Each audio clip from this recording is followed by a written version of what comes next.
Hello, welcome back to Ranking Every Doctor Who Story Ever. This is episode 14. Remember, this list is just my opinion, and it's totally fine if you like different stories than me. With that said, let's get right into it.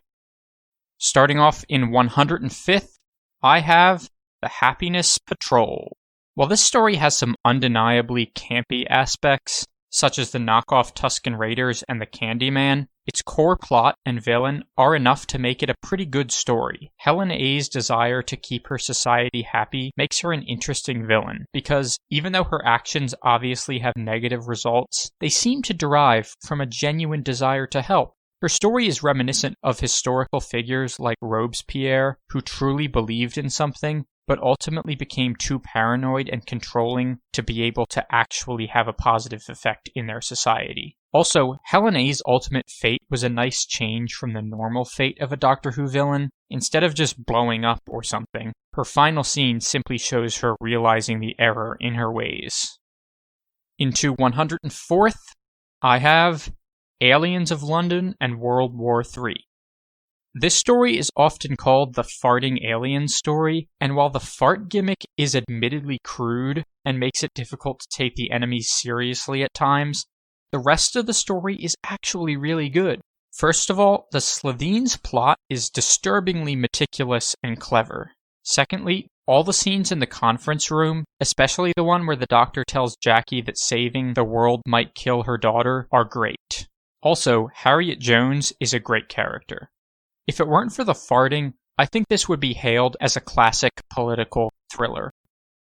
Into 103rd, the story that's been in freefall in my rankings recently, The Brain of Morbius.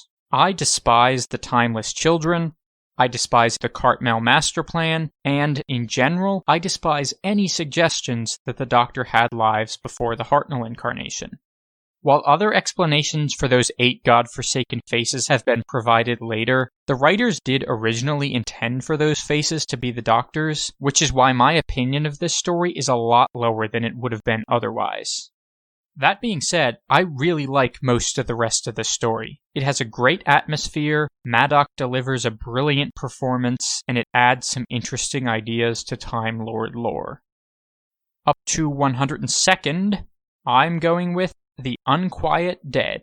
This story has a fantastic script, from Charles Dickens's questioning of his entire life's work, to Rose thoughtfully pointing out things like, she saved the world and nobody will ever know. It also has a great atmosphere and setting. The plot is decent, although I did not like the twist that the Gelth were out to destroy all of humanity. Sometimes it's refreshing to have an antagonist that isn't actually trying to do anything bad.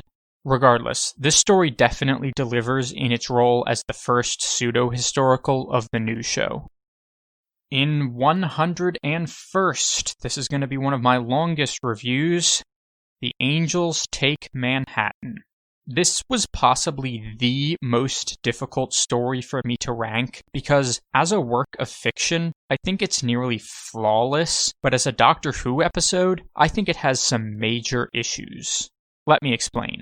I love this story as a standalone work of fiction because it's a beautifully written and performed Greek tragedy-style story. The fact that Amy and Rory survive the Winter K Angels, only to be sent back in time by a stray angel in the present, might seem anticlimactic to some, but I can't imagine a more heartbreaking end for Amy and Rory. Something about the simple, random needlessness of their fate really gets to me. Maybe it's because, while I know nobody I care about is going to get stuck in an alternate universe, become a human Time Lord hybrid, or get converted into a Cyberman, someone I care about could definitely be taken unexpectedly and instantly, just like how Amy and Rory were taken from the Doctor. Also, River's book serves as a great backdrop to this story, and it helps to further the theme of the inevitability of fate. That being said, this story doesn't make much sense in the context of the show. For one, the angels are used entirely as a plot device and really aren't scary at all. They just show up wherever and whenever they're needed for the plot. Also, the fact that the Doctor couldn't use the TARDIS to get Amy and Rory doesn't make much sense.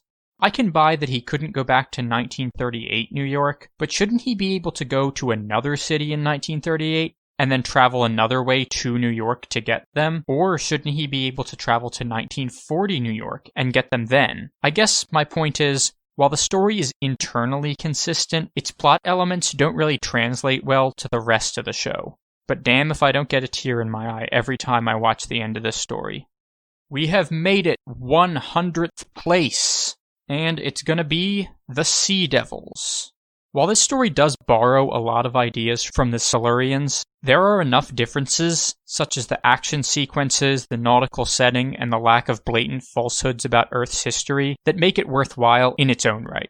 The scenes where the Doctor and the Master both speak to the Sea Devils are fantastic. It almost feels like they're the angel and the devil on the shoulders of the Sea Devils. On the negative side, though, why does the Doctor keep having random people guard the Master when he knows the Master can hypnotize anyone? And we're into the double digits. In 99th place, I have Gridlock. I always appreciate a unique story, and this one certainly fits the bill. It does not have a traditional scheming antagonist at work, but instead features a society suffering from a disaster that happened decades ago. Thankfully, the story does not reveal this immediately, so it serves as a nice twist towards the end of the story. The inclusion of one of the most obscure classic Who villains, the Macra, was a nice touch, especially because their consumption of gas was incorporated into the story. Gridlock will never be an all-time great, but it's very good for what it is. Up to 98th place, I have Nikola Tesla's Night of Terror. As much as I dislike Series 12 overall, it does have some gems, and this is one of them. For starters, Goran Visnik delivers a fantastic performance as Nikola Tesla, and Robert Glenister is great as Edison. I was really worried that this story was going to fall back on the oversimplified Tesla good, Edison bad mantra that the modern world seems to adhere to, but it actually provided a very nuanced look at both people. Even as a fairly minor role, Haley McGee's Dorothy was a really nice addition to this story as well. As with most Whittaker stories, this one does suffer a bit from an oversaturation of characters, but all of the companions at least get a few good moments. Regarding the villain, while their design was derivative of the Rachnos, they worked really well conceptually. Time and the Rani also featured an alien trying to steal human scientists to help with a plot, but in that story it made no sense, as someone with those capabilities would not possibly need help from a 20th century Earthling. However, since the entire idea of the monsters in this story is that they stole all of their equipment from others, their plot to abduct Tesla actually makes sense. Finally, while it would have felt derivative of Vincent and the Doctor no matter what, I think a scene where Tesla got to see his visions in action in the future would have been a perfect end to this story. Into 97th place, the first story ever, An Unearthly Child. The first episode of this story is a perfect way to start off the show, as it manages to introduce all four main characters really well, establish the concept of the TARDIS, and leave the viewer intrigued to find out more. Unfortunately, all of the caveman stuff is mediocre. I think the first part should have been a standalone episode that led straight into the Daleks. Into 96th, I'm going with The Android Invasion. At face value, this story is nothing special. It's just another Earth invasion tale. However, it's executed in such a way that it has a unique vibe despite its standard framework. For starters, it does a great job of developing a mystery that confuses even the Doctor. Next, while the body-snatching trope was used just 3 stories earlier, I think it was used much better here than in Terror of the Zygons. There are several sequences where even the viewer isn't sure who the real person is, and there are even scenes where the person and their android double interact, which isn't something we really got to see in Terror of the Zygons. Overall, while the bare-bones plot is basic, it's executed so well that it still feels fresh. The only major disappointment is that Benton and Harry didn't get proper send-offs.